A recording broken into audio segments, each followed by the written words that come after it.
Your Fantastic Mind, brought to you in part by Dennis Lockhart, in memory of Mary Rose Taylor, and by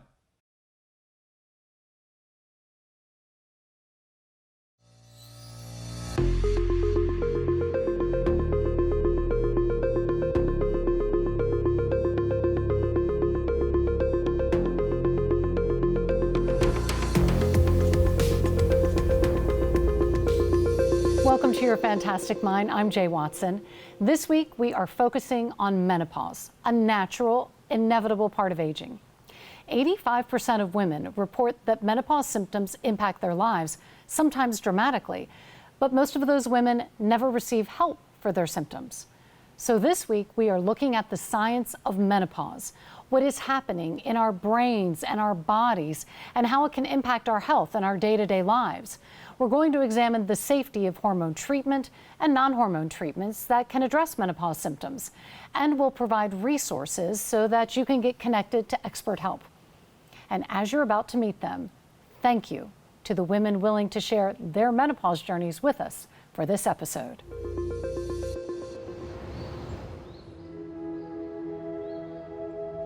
Four women at different ages and stages in perimenopause and menopause. What they have in common? Symptoms that have disrupted their lives, that have impacted their jobs. I've always been like hyper functioning, and now I just, I just don't. Their marriages. It's gone. The drive is like no libido. It's like plunge. Their self-esteem. I've lived for the past 10 years in heavy sweats and leggings. Their mental health. Is this the next 10 years of my life? Am I ever going to feel like normal again?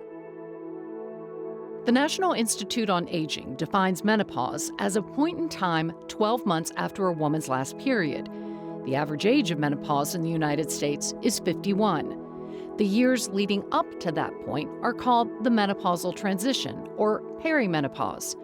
Perimenopause most often begins when women are in their 40s and can last anywhere from a few years to 14 years. During perimenopause, the body's production of estrogen and progesterone, two hormones made by the ovaries, fluctuates greatly. The perimenopause and menopause transition, we call, is kind of the estrogen stock market. Really, you've got estrogen fluctuating up and down, and that can also be accompanied by symptoms. There are dozens of symptoms related to menopause, and a lot of what happens is playing out in women's brains, which have been bathed in estrogen since puberty. When estrogen levels begin dropping, a constellation of symptoms can appear. Some of them: hot flashes, night sweats, weight gain, sleep problems, depression, anxiety, vaginal dryness, painful intercourse, joint and muscle pain, heart discomfort, forgetfulness, brain fog, decrease in sexual desire, bladder problems. Many of the symptoms have been distilled into the Menopause Rating Scale, a standardized, globally used tool to assess menopausal symptoms. We read the scale to the women in this episode, and each of them discovered symptoms they assumed were part of getting older, not thinking they could be connected to menopause. Sleep problems. Yes. Feeling down, sad, on the verge of tears. Yes. Feeling nervous, inner tension, feeling aggressive. Yes. Anxiety. Oh, yes. Inner restlessness, feeling panicky. Yes. Decrease in concentration, forgetfulness. Yes. Sexual problems, change in Yes. sexual Yes. desire and Yes. sexual activity Yes. and satisfaction. Yes. Bladder problems, Yes. difficulty urinating, increased need to urinate, bladder incontinence. Yes. Dryness of vagina, sensation of dryness or burning of the vagina, difficulty with sexual intercourse.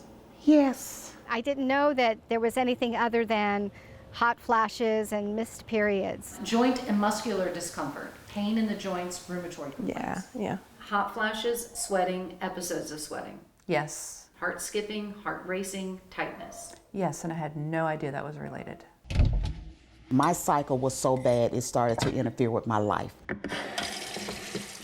Harriet Hall's menstrual cycles were so difficult during perimenopause in her 40s that she couldn't leave the house, even for work. I had to literally stay by the bathroom, because if I couldn't, every month at work, I had to take 2 days every month.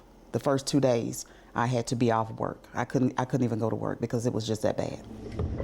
Hot flashes and night sweats became the norm. I was like, okay, but then I was like, is anybody hot in here? Am I the only one? There's something called the menopause scale. When we read the menopause rating scale to Harriet, it was the first time she learned anxiety was a symptom. Oh my God. I'm blown away. So if I look a little distorted. Harriet says her anxiety appeared out of the blue at 45 years old, the height of her perimenopause. She said doctors never told her it was a common perimenopause symptom. I couldn't point to a reason. Still to this day, sometimes I sit and I try to think about, did I do something? What happened? At 52 years old and now in menopause, symptoms continue, including hot flashes, decreased sexual desire, and painful intercourse. And it does affect the marriage and the relationship. It does. Because I'm like, I know. I mean, I used to be a fireball, and now I'm like a little cold snowball.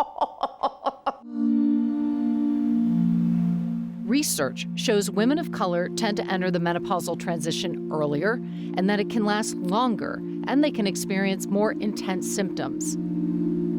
It's been estimated anywhere from 27 to 84% of postmenopausal women experience urogenital symptoms. Less estrogen makes your vaginal tissues thinner, drier, less elastic, and more fragile. This can lead to vaginal dryness, vaginal atrophy, decline in sexual desire, and painful intercourse. Low-dose vaginal estrogen can help, as can various lubricants and moisturizers. One survey of over 3,000 women found that vaginal atrophy symptoms led to loss of intimacy for 85% of women. 59% said it interfered with their relationship, and 27% said it adversely affected general enjoyment of life. As for Harriet's out-of-the-blue anxiety, 45% of women experience psychological symptoms. These include anger, irritability, anxiety, tension, depression, sleep disturbance, loss of concentration, and loss of self-esteem or confidence. The cause, once again, declining estrogen levels. Psychiatrist Dr. Toby Goldsmith is the director of Emory Women's Mental Health Program. Estrogen has antidepressant benefits. It works as a monoamine oxidase inhibitor. We have a whole class of medications called monoamine oxidase inhibitors. And what they do is they increase the availability of neurotransmitters. Estrogen decreases, and then the next thing you know, an individual's neurotransmitters are decreasing. In the brain, estrogen has an effect on different neurotransmitters, such as serotonin, a mood regulator known as the happy chemical, and dopamine, known as the feel-good hormone. So when estrogen declines, it loses its regulating effect on the brain and central nervous system. A German study reports the amygdala and hippocampus have more receptors for estrogen and progesterone, so those areas are impacted by their absence. Researchers say these two areas of the brain are most actively involved with anxiety. The artistry of a beautifully decorated cake given as a gift brings happiness to 52-year-old Lisa Laposada. In her busy life as a wife and mother, she has hidden from most a decade-long struggle. That was my outward thing that said things aren't okay. And that's why I had such a hard time with that, because all my life I've been, I work out in the gym and try to eat healthily, and those things didn't work anymore. And that was very, very hard for me. An avid exerciser and healthy eater, Lisa gained weight in her 40s during perimenopause, the majority of it in her breast. All done. When I went to my doctor and discussed that, and they had just sort of said, it's just the process. It'll be fine. They didn't have any solutions for how to stop it. They didn't, or to make it better. Oh, absolutely. No matter what she did, nothing worked.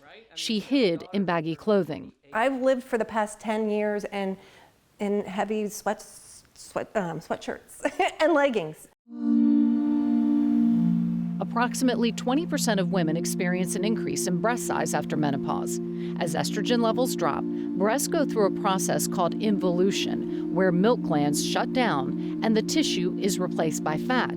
Excess fat tissue from other parts of the body can be redistributed to the breast. One study found larger breasts have a significant impact on a woman's body image and satisfaction. In Lisa's case, the impact on her life led her to make a decision. It got so out of hand for me that actually last fall I had a breast reduction. Lisa says the surgery was the best decision she made.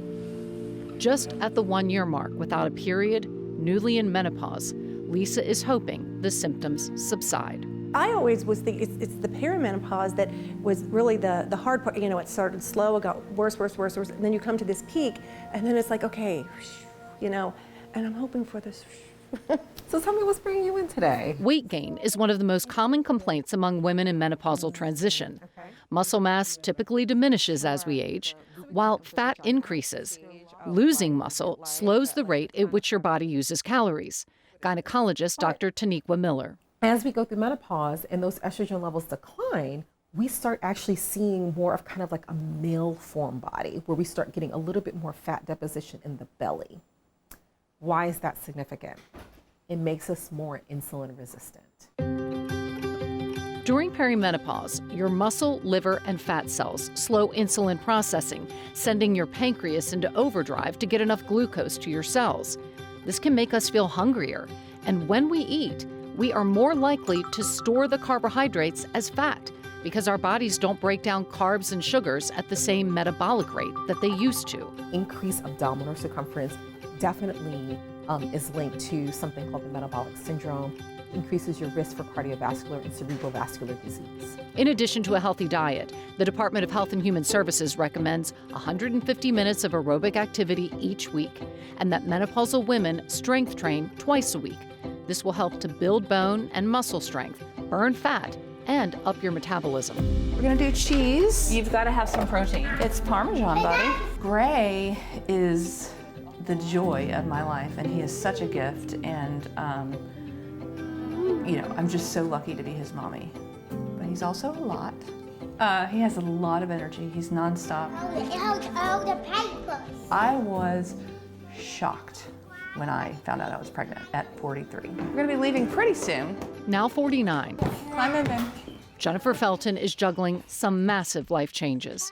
She is going through a divorce and dealing with debilitating symptoms from perimenopause, all while parenting a very active 5-year-old. Frankly, today is one of it is on. It's like blinking today. I have all the symptoms times 10. A lot of brain fog. I feel anxious today, and it's just that. I mean, I can tell it's not.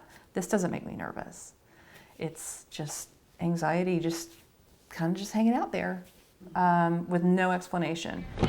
As the oldest mom in her son's preschool class, Jennifer does not talk about her symptoms with younger mothers.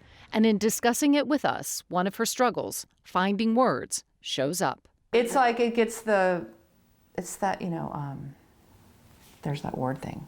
It's, I can't even think of the word. I honestly cannot even think of the word. Yeah, stigma, that's what it is. You can't talk about it. I try to think of ways I can say it, like I'm having a, you know, it's just kind of a crazy day or whatever, but I think it just comes out as, for me, and I'm very self-aware of it, it comes across as like, just, you know, ditzy or flighty or flaky or any of that, you know, disorganized and all those things. Jennifer has worried if her cognitive issues were more serious. So significant that I actually was like, concerned, do I have early Alzheimer's? It's normal for declining estrogen levels to impact memory and concentration, and the various symptoms usually improve once the menopause transition is complete. Alzheimer's disease is the only neurodegenerative condition that affects women more than men. For a long time, it was assumed it was because women live longer. But a study from Weill Cornell, published in Neurology, found that the hormonal shifts with menopause can increase the risk of brain changes associated with Alzheimer's disease. The study found that women in midlife had 30% more Alzheimer's-related plaques than men of the same age. Women also had 22% lower brain glucose metabolism, meaning lower energy levels in the brain, and about 11% brain shrinkage. These brain biomarkers were associated with menopause. The study showed women who took hormone therapy had fewer negative brain changes than those not taking hormones, and researchers said larger studies are needed to understand the influence of hormone therapy on the brain.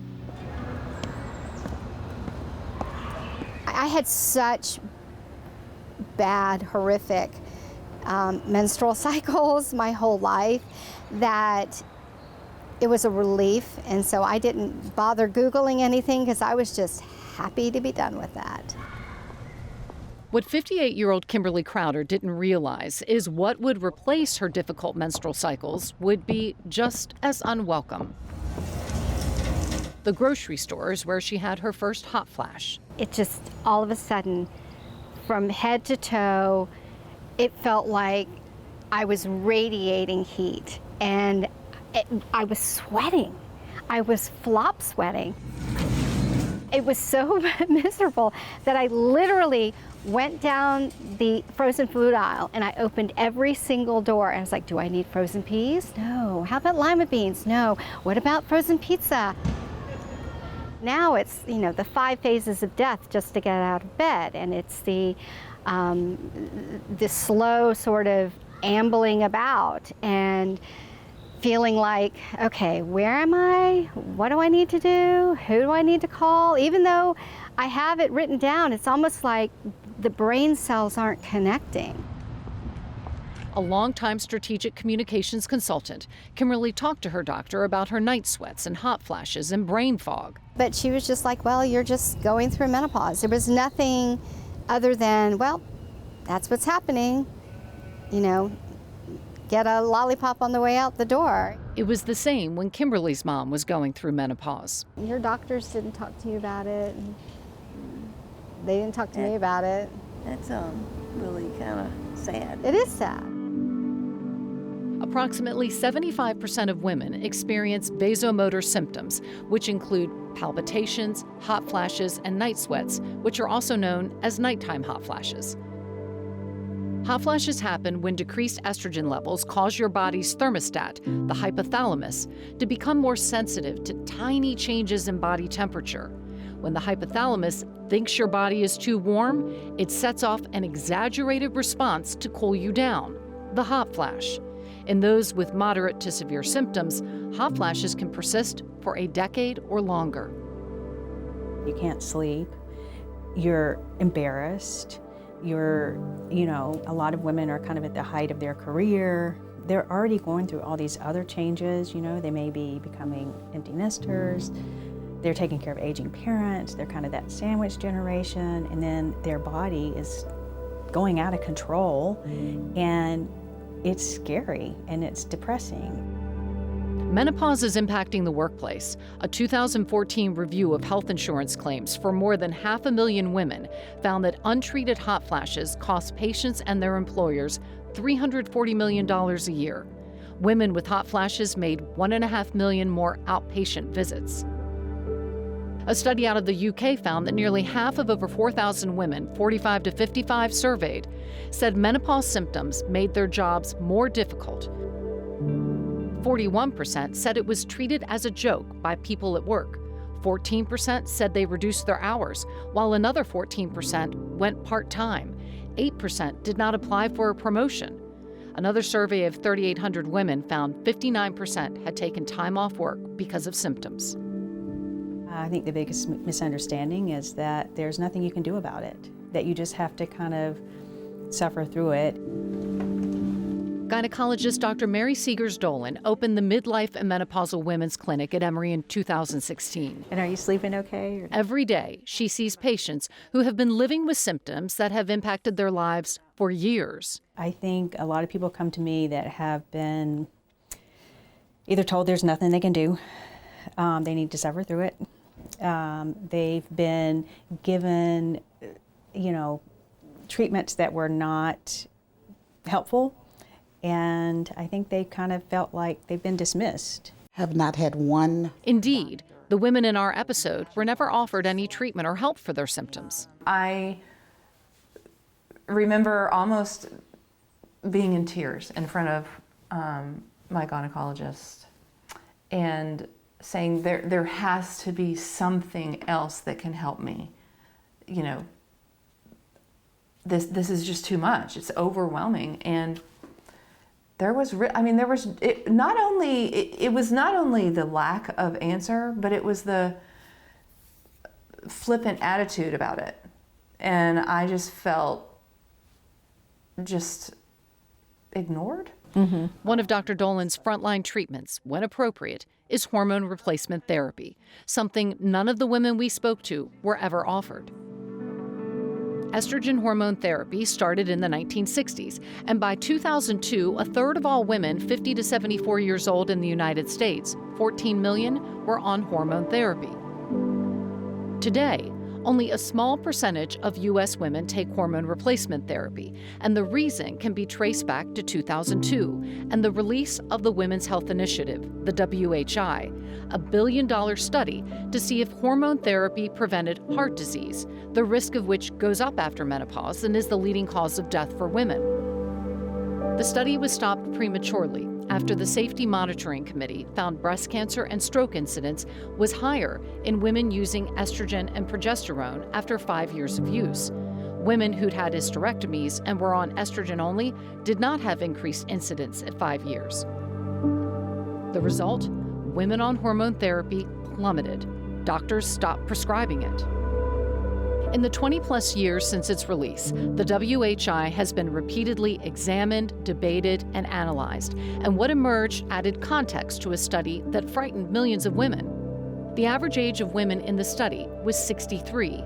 Most were more than a decade past menopause when they were put on hormones for the study. There was another cohort in that study called the young cohort. These were women that were within the first 5 to 10 years of their menopause, and they too were started on it. And what they found in that group between the 50 and the 55-year-olds, they actually had long-term cardiovascular benefits as well as some neurocognitive benefits. Basically, there's a timing hypothesis that there is a window of time in which your body will take the hormones and stay and be healthy and not have issues. But once you age and your body changes because it's not getting hormones, it becomes more risky. The North American Menopause Society says for women aged younger than 60 years or who are within 10 years of menopause onset and have no contraindications, the benefit-risk ratio is favorable for treatment of bothersome vasomotor symptoms and prevention of bone loss. Beginning hormone therapy more than 10 years from menopause presents greater risk, like those found in the study. A Harvard study, 15 years after the release of WHI, found no increased risk of death from all causes associated with hormone use. Today, hormones are formulated differently, and there are new methods of delivery, like transdermal patches and gels. As with any medication, there is still a risk. Dr. Stephanie Fobion, the Chief Medical Officer of the North American Menopause Society, puts that risk into perspective. The risk of breast cancer is less than 1 case per 1,000 per year, and about 3 cases per 1,000 after about 5 years. So it's considered a very rare thing, and it's about the same as somewhere between 1 and 2 glasses of wine a night, being inactive or being overweight. Women at highest risk for hormone use? History of blood clot or pulmonary embolism, current history of heart disease, history of estrogen-sensitive cancer, things like uterine cancer, breast cancer. You've got to look at the whole person. Hormones are FDA approved to prevent osteoporosis, to treat vasomotor symptoms, and for genitourinary syndrome, that cluster of vaginal and sexual symptoms. I also, believe it or not, have some patients who may have had a history of breast cancer but have debilitating vaginal dryness. And with working with their oncologist, we as a collective make a decision to potentially give them back a little bit of vaginal estrogen. Now, vaginal estrogen is exclusive to the vagina. It is not a systemic treatment, and believe it or not, when you measure blood counts of estrogen in these patients, they are very similar to postmenopausal patients who are on no therapy. Hormones are not the only option for women in menopausal transition. Physicians use SSRIs and SNRIs, two types of antidepressants, to treat mood and even vasomotor symptoms. Paroxetine, brand name Paxil, is FDA approved for vasomotor symptoms.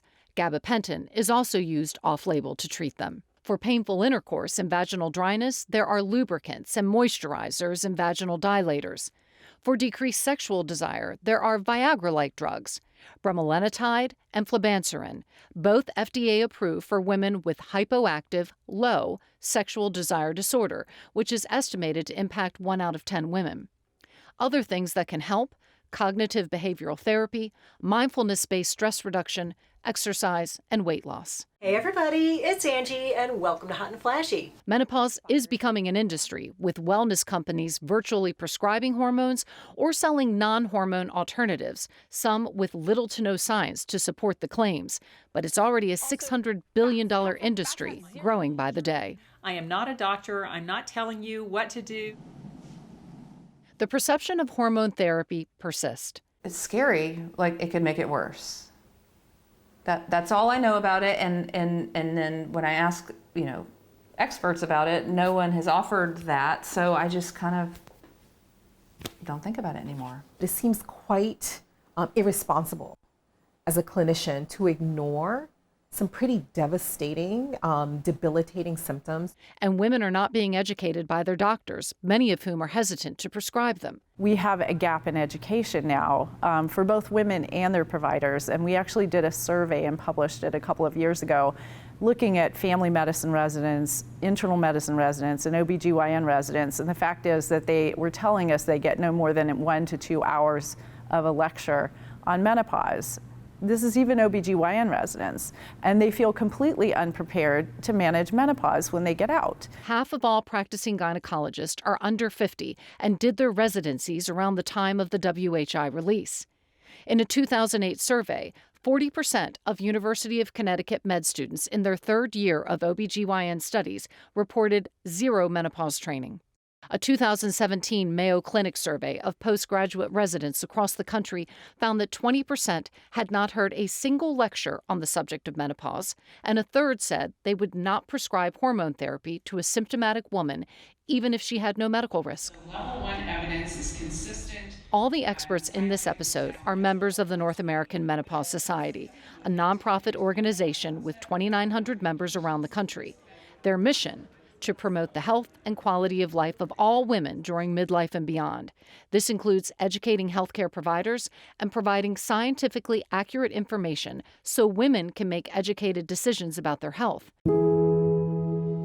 You can go to their website at menopause.org and click on Find a Menopause Practitioner to find an expert in your area. Dr. Fobion's latest book on menopause comes out soon. What she discovered in writing it is that the younger generation is not willing to suffer in silence or to be told it is what it is. And I can tell you, millennials are not going to put up with this. And so I think it's going to take women getting incredibly frustrated and saying it's not good enough. It is real, and for millions of women, the impacts of menopause are profound. Information matters because if we're lucky, our best years are still ahead. I don't think that it's an insignificant amount of time to live in a menopausal space. If you're 30 years postmenopausal, that is a full lifetime. A lifetime where you want to enjoy your life, where you want to make sure your bone health is great, where you still want to be able to do the things that you want to do. You still want to have a healthy sex life. You still want to be able to, live.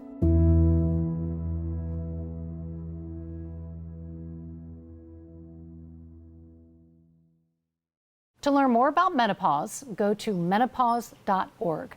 There you'll find links to articles and research and frequently discussed topics, along with a link to find a provider in your area. That's going to do it for us this week. See you next time on Your Fantastic Mind.